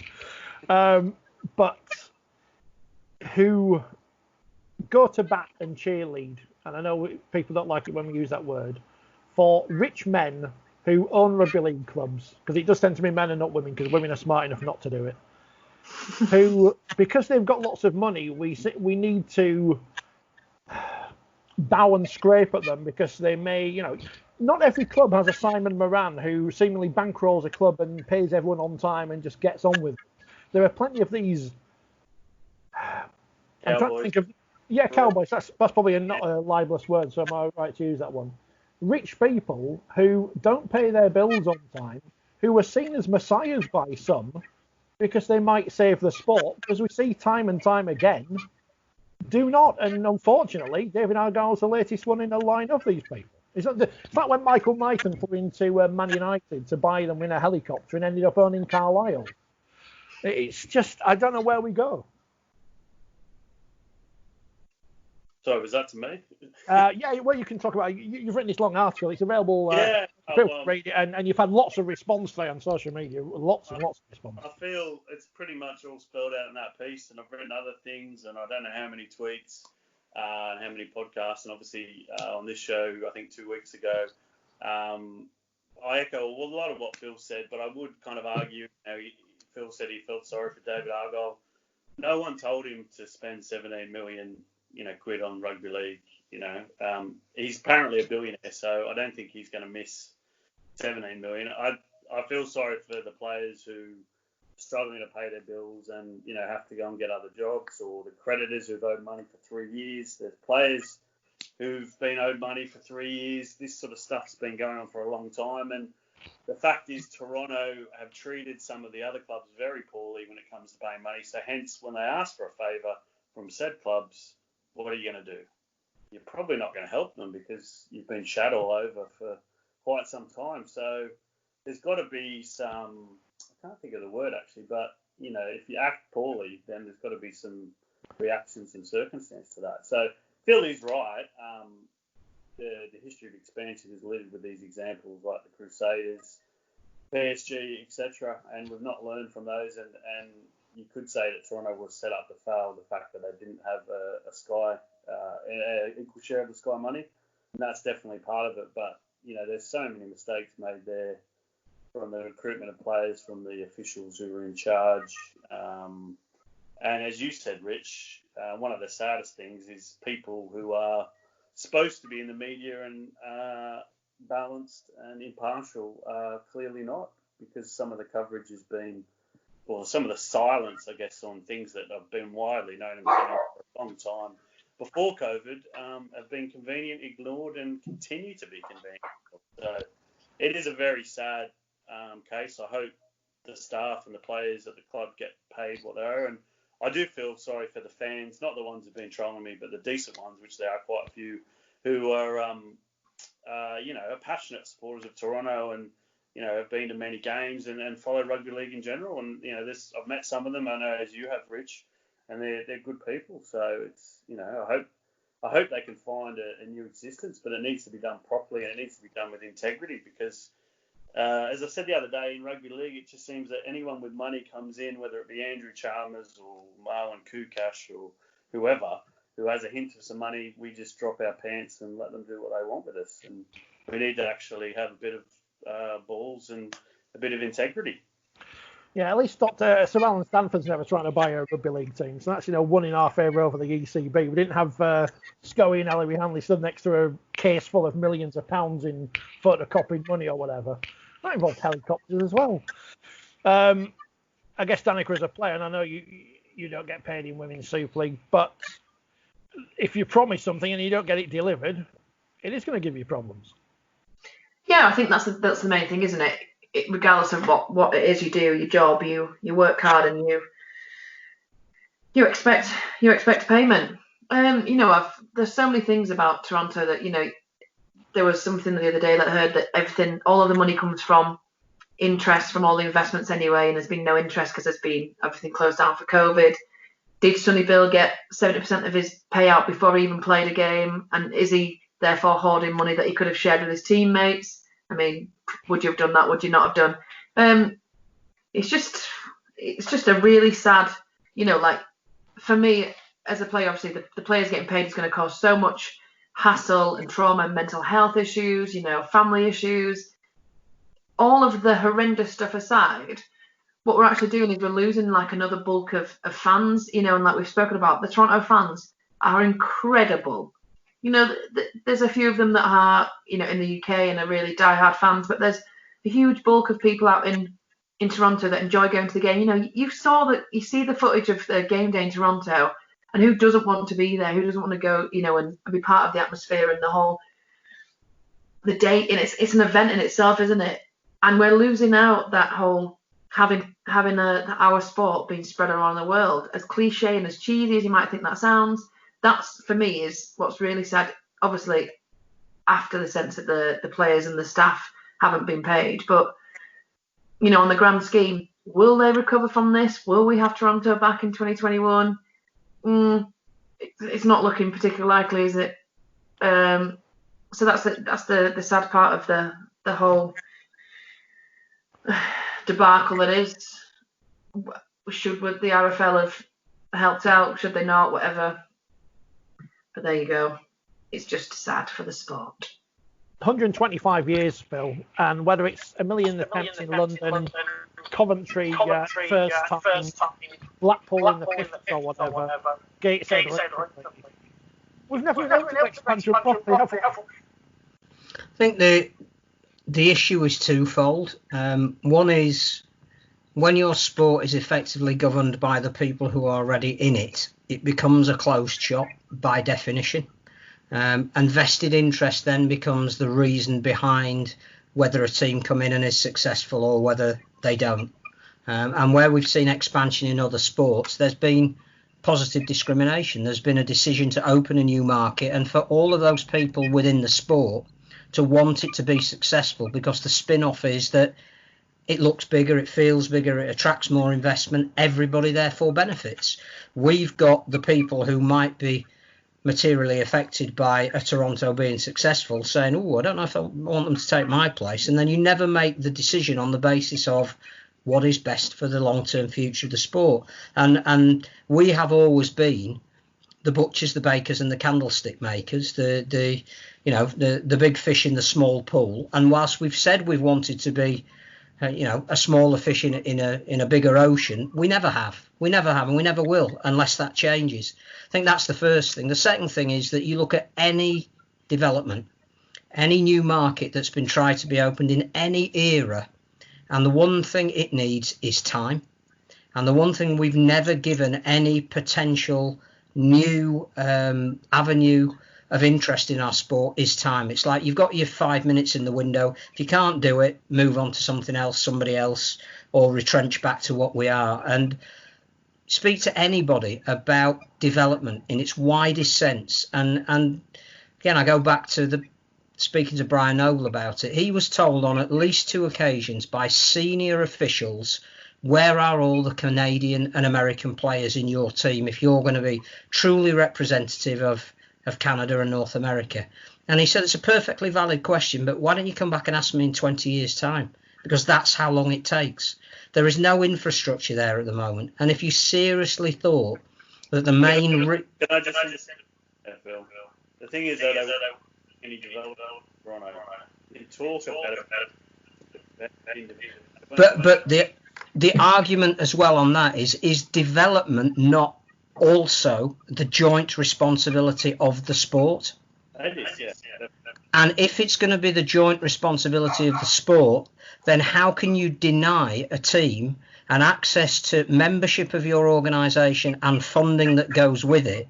So you want them to pay for all the players, you want them to get 10,000 fans, you want them to get the television deal, which they hadn't yet got round to getting. You also want them to have 100,000 people playing the sport within 3 years of setting up. It doesn't happen that way.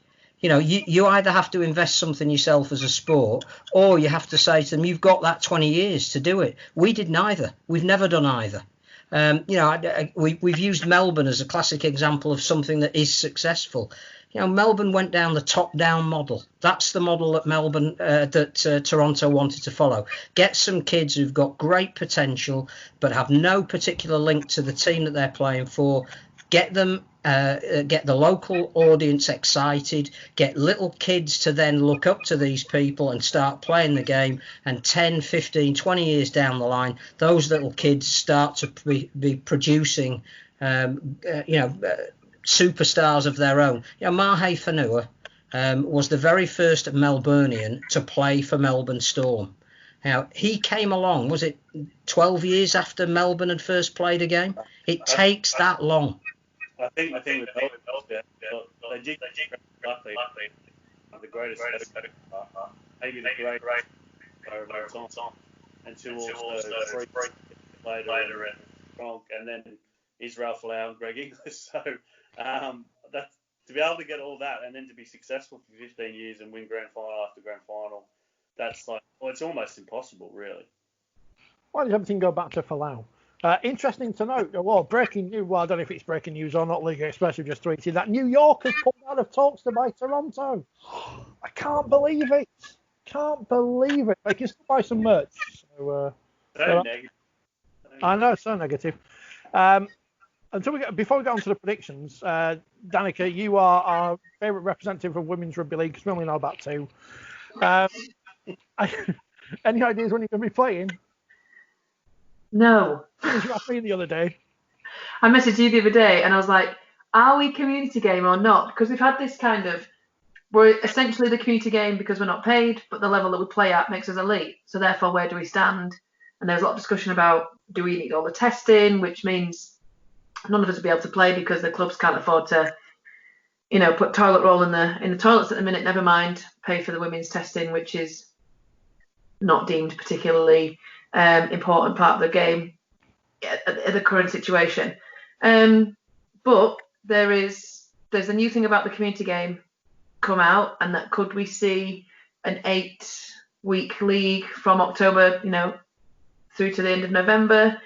And I think there's a discussion about whether we're allowed to have an actual structured league versus just having friendlies.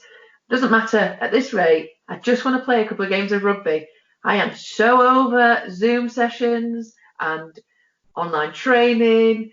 And we met up the other day, quite a few of us. There was a big group of us, and we met up and we did our fitness session together, which is great to see, obviously, because I doubt it. I've indulged in lockdown, shall I say, a lot, and I've come back from a hamstring tear.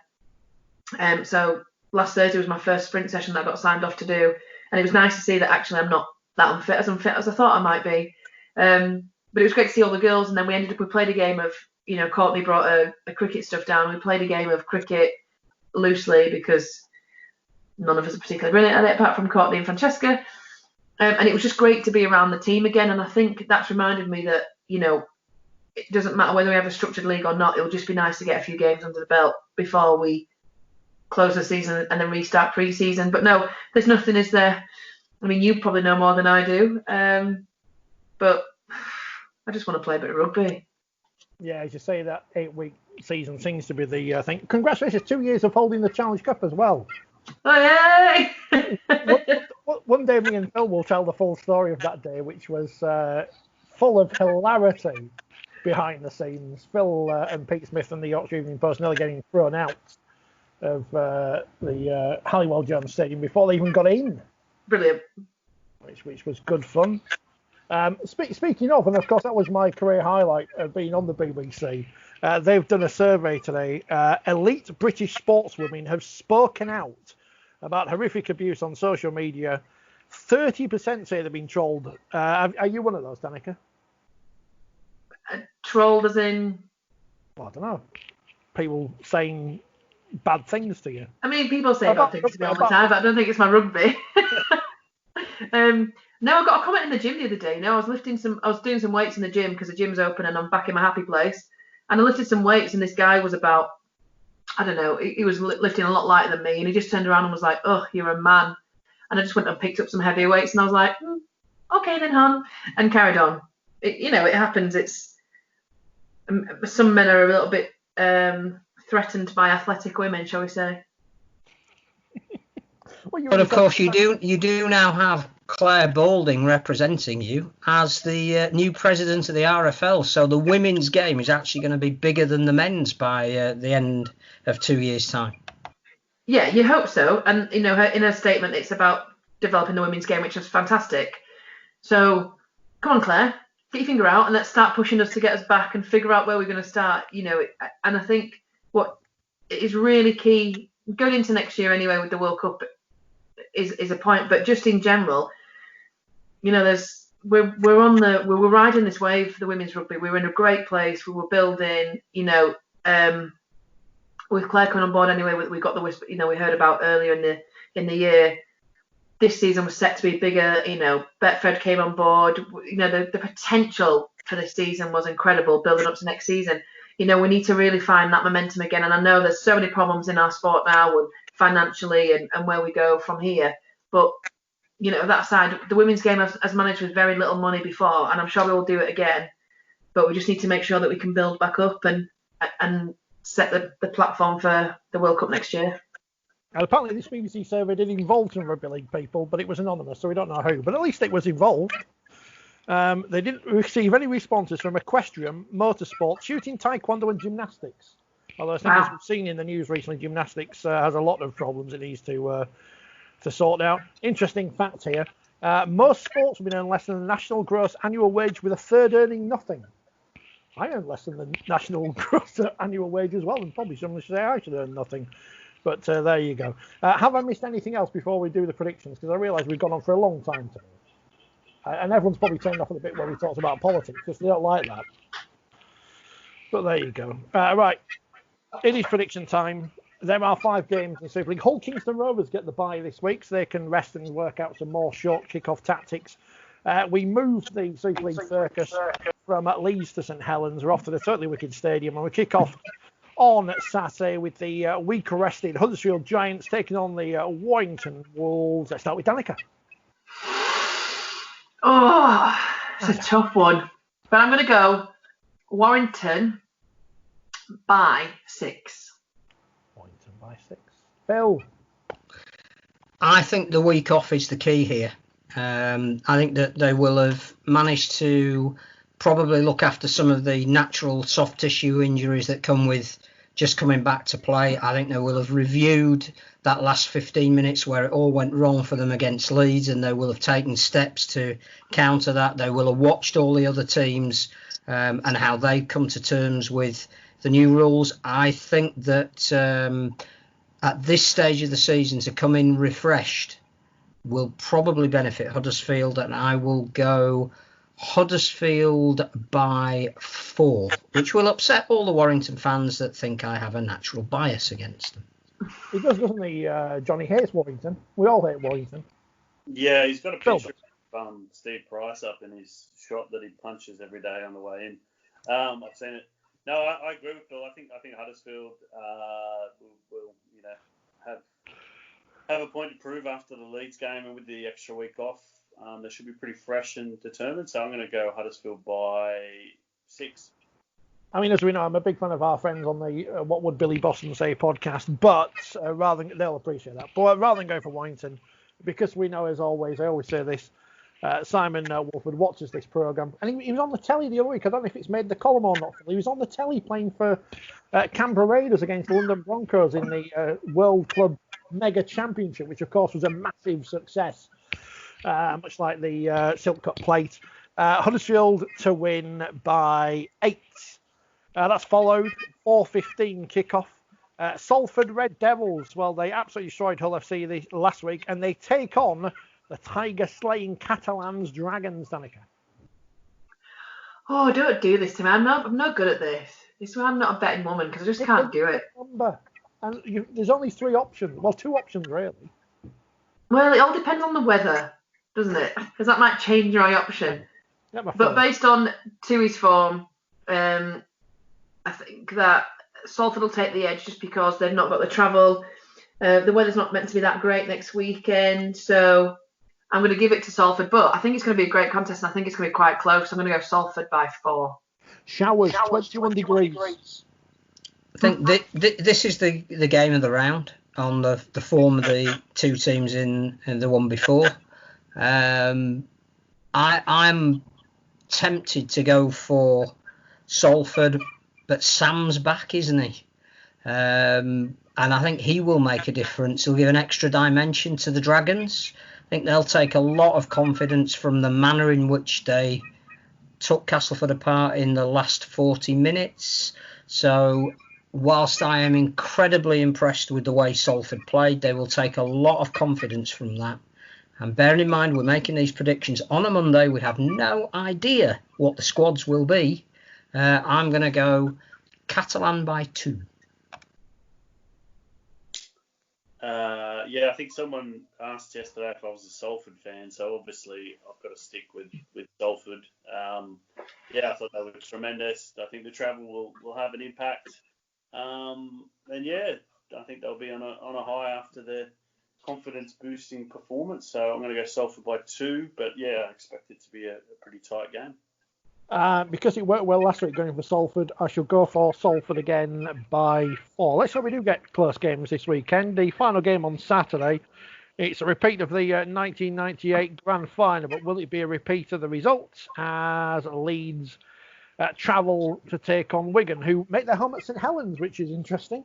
Go on, Danika. There you go. You just pick Leeds. It's easy enough for you to do this time. Well, let's hope that Leeds have been whipped into shape this week. You know, let's hope we've got Connie back, Rob. I think it'd be a Leeds by, just because I've got to pick Leeds, I can never not pick them. That's where as much as I disagree with myself sometimes. I'm going to go Leeds by 6. Of course, it is a repeat of the 2015 grand final where the result was slightly different, but we won't mention that.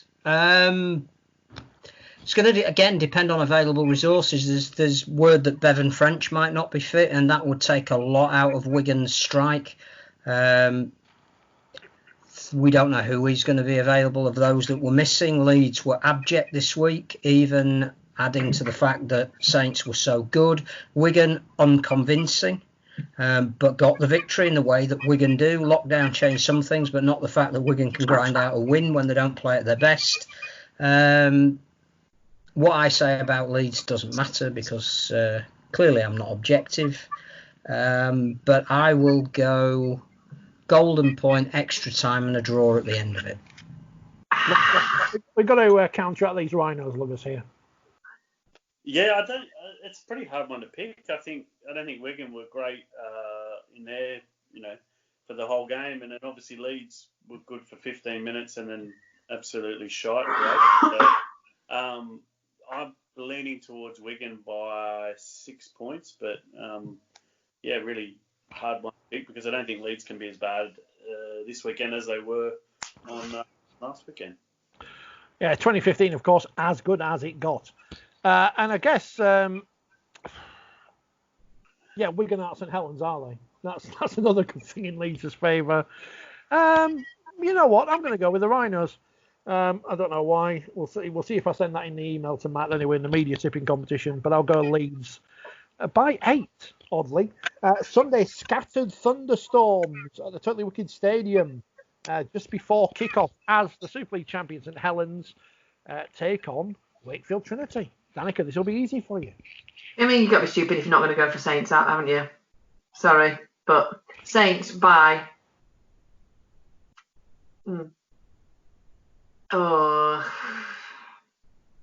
16. I mean, Saints came out with no injuries as far as we can tell. They may get to the point after 3 games that they want to rotate some of the players in their squad just to keep them fresh. But I can't, at the moment, the mood that they're in, the way that they're playing, the speed that they're playing at, with the greatest respect to your Wakefield, Rich, I can't see them stopping them. So I'm going to go... there is no advantage, but if you're going to have an advantage of being at home, it's the familiarity one. I'm going to go Saints by 20. Sorry. Saints by 8. It's like I'm playing for them or something. It'd be more than 20 if I was playing.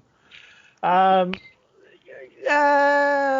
I go Wakefield because I always do? Yeah, I'm going to have to do, aren't I? But we did win there a couple of years ago with a lovely penalty try. I think James Charles was reffing on that day to put aside all those claims that he hates Wakefield. Because all the referees are completely unbiased and fair. That's what they do. Don't be an idiot and have a go at refs. I hope we do get to see Johnson versus Grace because that will be awesome.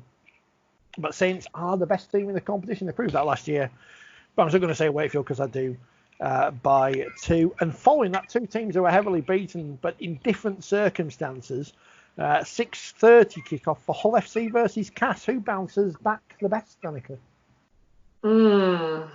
I think with the way that the game is going and the style of play now needed, I think Hull, they're just so big up and dominant up the middle that they're going to give too much away. So I'm going to have to go Cass. But I think it's going to be quite a good game. But I'm going to go Cass by 8. See, all the people say you're anti-Cass. Nonsense. And I don't even like Cass and I pick them. Gareth O'Brien will make a difference. He will give Cass a dimension that they currently don't have.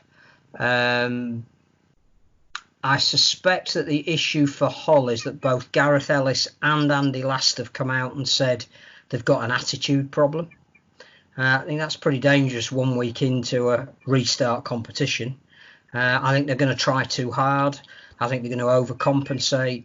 I think that Cass will be more patient than they were last week, where they got 14 points up, but for a drop ball by Jesse Lafayette would have been in a better position to close that game out.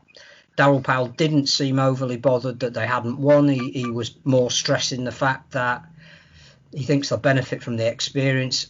I think they will.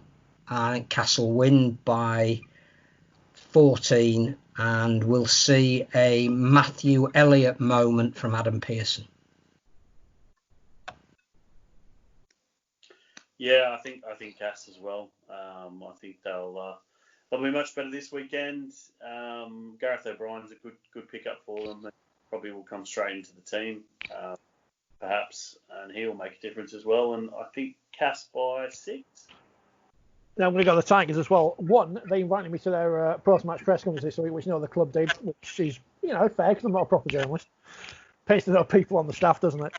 And they're better than Hull at the minute. As we saw before lockdown, they took Saints apart. Yes, they fell apart after 20 minutes against Catalans on Saturday, but I think we can put that down a lot to the skills of Israel Folau.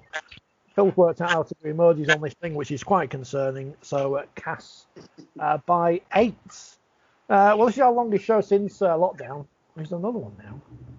Applause. Is that the slow hand clap? Is that time to get up? Blowing you a kiss. Oh. That's even more concerned. The magazine's out this week. What's in it?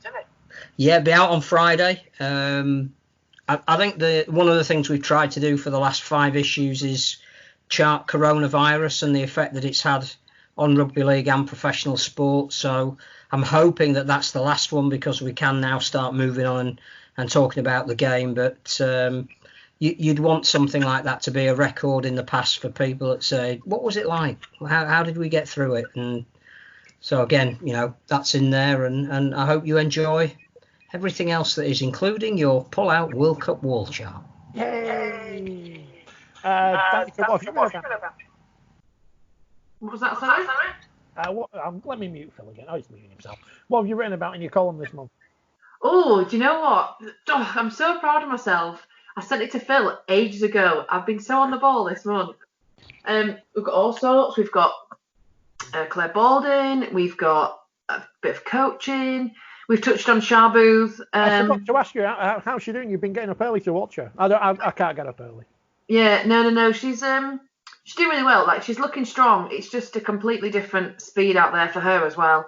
The way that the NRL works for that, they all play their own little competition. So she's playing the Premiership competition, and then after that, the scouts then pick and recruit for the NRLW, and then from that, obviously State of Origin, which obviously Charles not eligible for. But yeah, I think she's. I'm not gonna lie, she's riding a bit of a tough wave at the minute. She made the choice to stay out there during COVID, which, she's got no work. She didn't have any work or anything like that. She's gone in. I mean, John can probably tell me that I'm wrong here, but the Australian women are a little bit cliquey, and she's a new fresh blood, and they're not making it easier for her to fit in at the minute. She's a pom. Yeah, they're making it difficult. They whinge a lot. Yeah, well, yeah. They're a little bit, and it's very much everyone's fighting for a shirt. So as much as you're a team, it's also every man for themselves. And I think she's feeling that. Coming from a team like Leeds, which is the best, most unified team I've ever played on, to go out there and to basically have to fight. I mean, she's getting a shirt. She's starting at second row. She's getting the full 60 minutes because that's all they play out there. Yeah, she's doing great. So I've touched on that in the column, and so yeah, I'm ahead of the game this month. And Brighton Beach. Oh yeah, Brighton Beach. Went down to Brighton, dipped my toes in the sand. So it's been a busy few weeks actually. I've enjoyed myself. Well, good on her, and best of luck to her down there, and I hope she gets into the NRLW and then scores her first ever try in rugby league, because as we know, nothing counts in the Northern Hemisphere. John, now Toronto are done, what are you going to write about? I don't know. There's always someone who's not paying their bills in rugby league, isn't there? So. But we can find you in the usual places, doing the usual things. Yes. All over and everywhere else on the internet somewhere. Excellent stuff. thank you very much for your time, you three. Magazine obviously out this week. Read John's article about Toronto. What can we support you in, Danika? I don't know, in your endeavours on social media. Nothing. I'm just I'm on my school holidays. I'm looking after a dog. The sun's been out. It just makes me happy when the sun's out. Just don't follow her on TikTok. I'm not. Do you know what? It's like the hype now. The Chinese. Continue dancing, and it's fine. Around the kitchen with my music on very loud. Well, I'm going to retire from basketball anyway. That's all I've learned from this week. Thanks for watching and listening, and enjoy your rugby league, as Harry Grayson used to say at the end of the Super League show. Well, thumbs up from Phil. I hope these come out on video at the end. It'd be really good if they did.